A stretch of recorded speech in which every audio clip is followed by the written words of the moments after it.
Welcome back. In today's video I'll be showing you how to hide game activity on your Steam profile on a PC in Windows. Remember to leave a like and feel free to subscribe if the video helps. Let's get into the method. To hide game activity, open Steam and then click on your profile name near the top right of the page.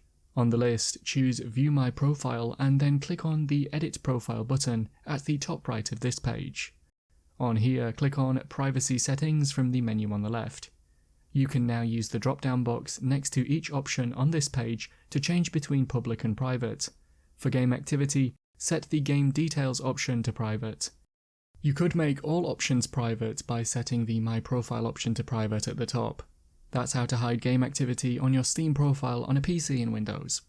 Click the card on screen now to watch a video of mine showing you 10 easy ways to speed up your Windows PC. If you have any questions, then let me know in the comments below, and if you did find today's video helpful, remember to leave a like and feel free to subscribe for more tips in the future. Be sure to stick around to see some of my other videos that you might be interested in. Thanks so much for watching, and I will see you in another video.